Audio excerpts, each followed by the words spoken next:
Video like जरूर कर लीजिए और ऐसे वीडियो लगातार फ्री में पाने के लिए चैनल को तुरंत सब्सक्राइब कर लीजिए और बेल आइकन को जरूर टैप कर लीजिए ताकि आगे भी सारे वीडियो आपको मिलते रहे। यूट्यूब में फॉलो करते हैं तो प्लीज ये वाला फ्री टेलीग्राम चैनल जरूर ज्वाइन कर लीजिएगा। सारे नोटिफिकेशन सारे अपडेट यहीं पे आते हैं, ध्यान रखिए। दोस्तों स्वागत है आपका सी सेट प्रिपरेशन के इस यूट्यूब चैनल पर।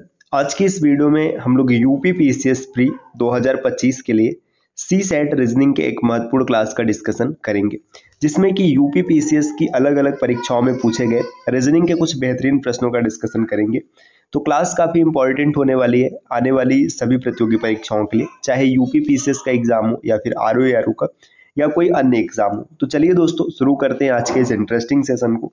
इससे पहले ज़रूरी सूचना यह है कि अगर आप यूपी पीसीएस प्री और मेंस 2025 तथा यूपी पीसीएस मेंस 2024 की कंप्लीट प्रिपरेशन करना चाहते हैं तो आप टीम के पेड कोर्सेज को ज्वाइन कर सकते हैं, जिसके लिए आप इनमें से किसी भी नंबर पर कॉल या व्हाट्सएप कर जानकारी प्राप्त कर सकते हैं। ये ज्ञान सर का व्हाट्सएप नंबर है, आप यहाँ से व्हाट्सएप के माध्यम से भी जानकारी ले सकते हैं।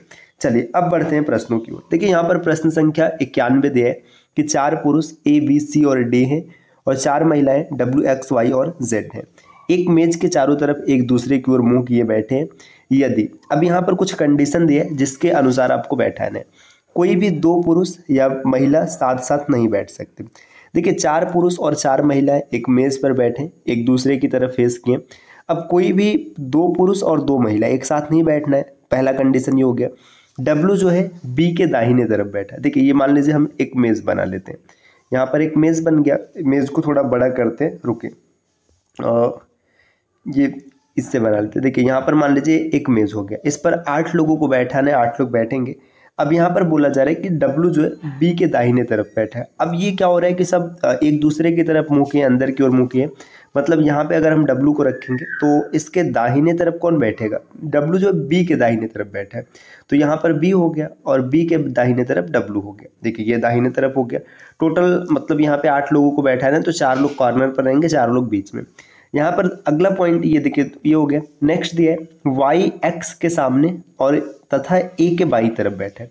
जो वाई है वो एक्स के सामने है। देखिए वाई जहाँ भी होगा वो हमेशा एक्स के सामने रहेगा, तो वाई जो है ये एक्स के सामने है। और साथ ही साथ वाई के बारे में ये भी बताया जा रहा है कि वाई ए के बाईं तरफ बैठा है। मतलब इनके बीच में ए आएगा, जैसे ए आएगा फिर इसके बाद वाई आएगा और इसके बाद एक्स बैठेगा। जो सी है सी जेड के दाहिने तरफ बैठा है। सी जब भी बैठेगा ऐसे जेड बैठेगा, जेड के दाहिने तरफ सी बैठेगा। तो अब इन डेटा के हिसाब से आपको चीज़ों को सेट करना है। देखिए यहाँ पर डब्ल्यू आ गया, ठीक। जब डब्ल्यू आ गया तो यहाँ पर कोई महिला नहीं आ सकती, क्योंकि 2 महिला पास पास नहीं बैठ सकती। तो यहाँ पर या तो ए आएगा या तो बी आएगा। बी तो पहले ही आ चुका है, या तो सी आएगा या तो डी आएगा। लेकिन अगर आप सी को यहाँ पर रख देंगे, समझिएगा कंडीशन को, अगर आप सी को यहाँ पर रख देंगे तो जैसे ही सी यहाँ पर रखा जाएगा तो इसके बाई तरफ जेड नहीं आ पाएगा, क्योंकि बाई तरफ इधर आएगा, है ना।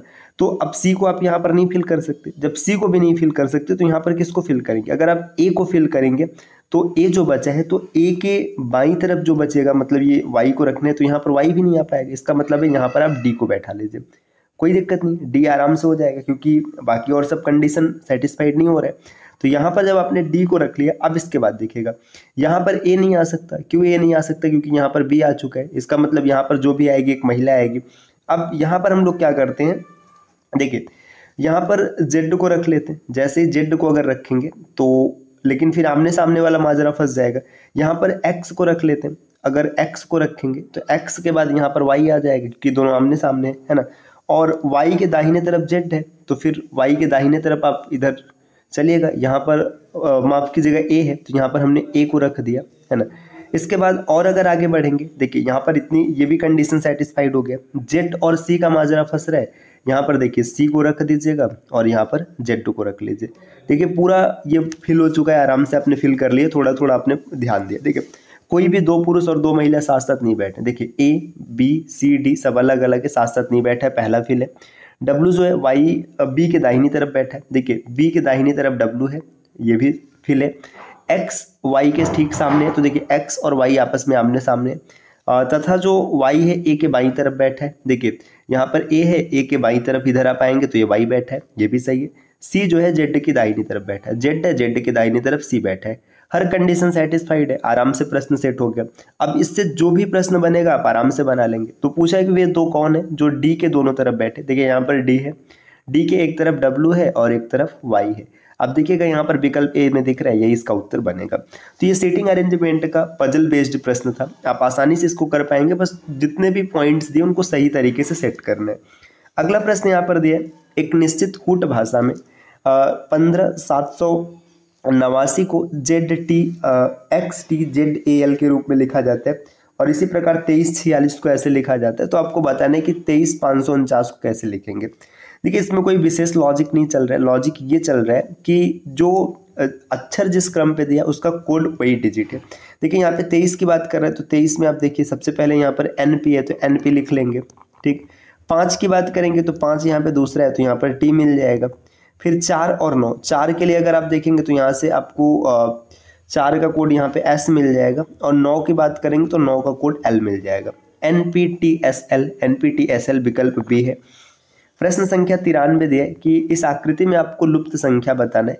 देखिए 4, 2, 1 इसका संबंध 21 से, 5, 3 और 8 का संबंध 98 से, तो 6, 7 और 3 का संबंध किससे बनेगा।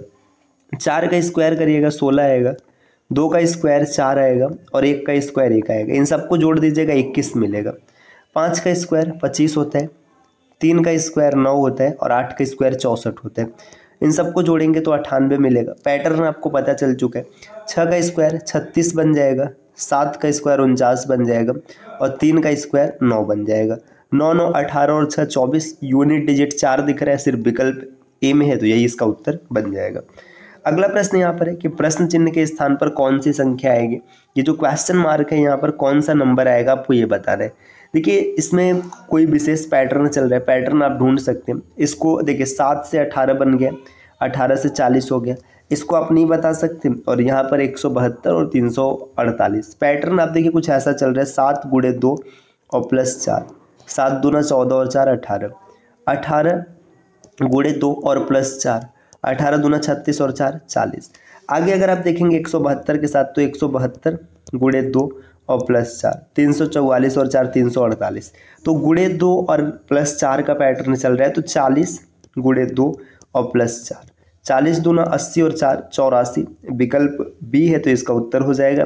बाकी ये सही है कि नहीं आप आगे चेक कर सकते। देखिए 84 गुणे 2 और प्लस 4, 84 और 2 का गुणा कराएंगे तो 168 आएगा। 168 में 4 जोड़िए 172 यहाँ पर है, तो ये भी आपने सेट कर लिया।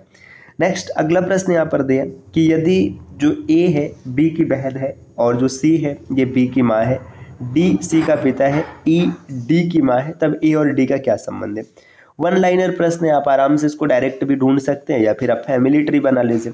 ए जो है बी की बहन है, देखिए ए होगी, ये कोई क्या है, बहन है, किसकी बहन है, बी की। अब बी का जेंडर अभी नहीं पता है। नेक्स्ट ये सी जो है बी की माँ है, तो सी बी की माँ है, यहाँ पे हमने इसको सेट कर लिया।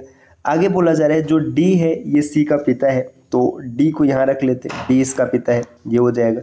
आगे ई जो है डी की माँ है, यहाँ पर ई इसकी भी माँ है, तो ये आपने पूरा फैमिली ट्री सेट कर लिया। अब पूछा है ए का डी से क्या रिलेशन है, तो ए और डी का रिलेशन देखना है। देखिए यहाँ पे ग्रैंड का रिलेशन चल रहा है, तो ए का डी से संबंध बताना है। ए डी से कैसे संबंधित है, तो ए क्या हो जाएगा, ये ग्रैंड डॉटर हो जाएगा। तो यहाँ पर ये पोती को आप ठीक कर लेंगे, विकल्प 20 का उत्तर हो जाएगा। नेक्स्ट अगला प्रश्न दिया है, प्रश्न संख्या 96, शब्दों के विषम युग्म को चुनिए। यहाँ पर 4 विकल्प है। देखिए आयतन का संबंध लीटर से, दबाव का बैरोमीटर से, लंबाई का मीटर से और अवरोध का ओम से। अगर देखेंगे तो आयतन का मात्रक लीटर होता है, लीटर या फिर इसे मीटर क्यूब भी कहते हैं, तो यहाँ पर लीटर दिया एक मात्रक है, कोई दिक्कत नहीं है। लंबाई का मात्रक मीटर होता है और अवरोध का मात्रक ओम होता है। लेकिन जो दाब है या दबाव कहते हैं तो इसका मात्रक पास्कल होता है, न कि बैरोमीटर। बैरोमीटर उस उपकरण का नाम है जिससे दबाव का मापन किया जाता है। तो यहाँ पर ये विकल्प सबसे अलग है, विकल्प भी उत्तर बनेगा। प्रश्न संख्या 97 दिया है, निम्नलिखित प्रश्नों को पढ़िए और आपको बताना है कि पहले 2 कथन सत्य हैं तो तीसरा कथन क्या होगा। मतलब यहाँ पर 3 कथन दिया है और पहला दूसरा क्लियर है, ये बताया जा रहा है। तो तीसरे के बारे में आपको बताना है क्या होगा। देखिए पहला दिया है कि रमा सोनम से उम्र में बड़ी है। रमा क्या है, बड़ी है सोनम से, और जो पूनम है ये रमा से बड़ी है, तो पूनम रमा से बड़ी है। अब तीसरा पॉइंट दिया, सोनम पूनम से उम्र में बड़ी होगी। देखिए सोनम पूनम से बड़ी होगी ऐसा कहा जा रहा है, जबकि आप देख पा रहे हैं कि सोनम यहाँ पर सबसे छोटी है, तो तीसरा कथन असत्य हो जाएगा, कभी सत्य नहीं हो सकता। विकल्प सी इसका सही उत्तर बनेगा। नेक्स्ट प्रश्न संख्या 98 दिया है, निम्नलिखित श्रृंखला को सही विकल्प द्वारा पूर्ण कीजिए। इस श्रृंखला में आपको बताना है कौन सा नंबर आएगा प्रश्नवाचक चिन्ह के स्थान पर। देखिए यहाँ पर पैटर्न क्या चल रहा है, 3 है, फिर 2, 6, 8, 18, 40। पैटर्न कुछ इस प्रकार चला है कि 3 दूना 6 हो गया, यहाँ पर गुणे 2 किया गया, फिर आगे 6 18 हो गया, गुणा 3 किया गया। तो 18 के देखिए 2 का गुणा 3 का गुणा, तो नेक्स्ट गुणा 4 का होना चाहिए, तो 18 चौका 72, 72 विकल्प में दिख रहा है, तो ये सही उत्तर बन जाएगा। लेकिन और सब जो संख्याएं चल रही है यहाँ पे क्या पैटर्न चल रहा है, देखिए 2 गुणे 4, 2 चौका 8 हो जाएगा, 8 पंचे 40, अगर आगे रहता तो 6 से भी मल्टीप्लाई कराते। तो पैटर्न ये चल रहा है कि इंक्रीजिंग ऑर्डर में मल्टीप्लाई कराया जा रहा है। नेक्स्ट अगले प्रश्न पर आते हैं। दिया है, एक व्यक्ति किसी फोटोग्राफ को दिखाते हुए कहता है कि फोटोग्राफ में दर्शित महिला मेरे भांजे की नानी है। फोटोग्राफ का उस महिला का उस व्यक्ति के बहन से क्या संबंध है जिसका अन्य कोई बहन नहीं है वह। देखिए अब यहाँ पर क्या बोला जा रहा है कि एक फोटोग्राफ है, फोटोग्राफ को दिखाते हुए एक महिला क्या बोल रही है कि ये मेरे भांजे की नानी है। देखिए सीधी सी बात है, मतलब भांजा है, भांजे की नानी है, मतलब जो आदमी या फिर जो महिला बोल रही है उसकी माँ हो जाएगी। तो फोटोग्राफ की उस महिला का उस व्यक्ति की बहन से क्या संबंध है, सीधी सी बात है भाई, आपके मामा की माँ है तो फिर सीधी सी बात है मम्मी की माँ हो जाएगी। विकल्प सी इसका उत्तर बनेगा। प्रश्न संख्या 100 यहाँ पर दिया कि निम्नलिखित में से सही विकल्प का चयन कीजिए।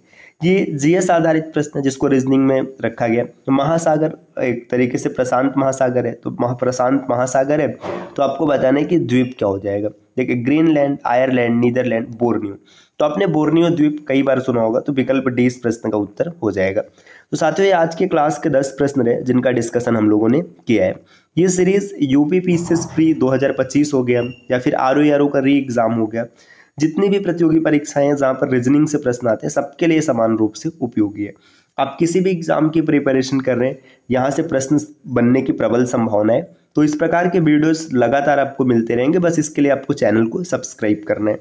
और अगर आप यूपीपीसीएस प्री 2025 की कंप्लीट प्रिपरेशन करना चाहते हैं तो टीम के पेड कोर्सेज को ज्वाइन कर सकते हैं, जिसके लिए आप इनमें से किसी भी नंबर पर कॉल या फिर व्हाट्सएप कर जानकारी प्राप्त कर सकते हैं। ये ज्ञान सर का व्हाट्सएप नंबर है, आप यहाँ से व्हाट्सएप के माध्यम से भी जानकारी ले सकते हैं। और साथियों यूपीपीसीएस मेंस 2024 के आंसर राइटिंग ग्रुप चल रहे हैं, अगर आप उन्हें ज्वाइन करना चाहते हैं तो आप ज्वाइन करके कंप्लीट आंसर राइटिंग क्लियर कर सकते हैं।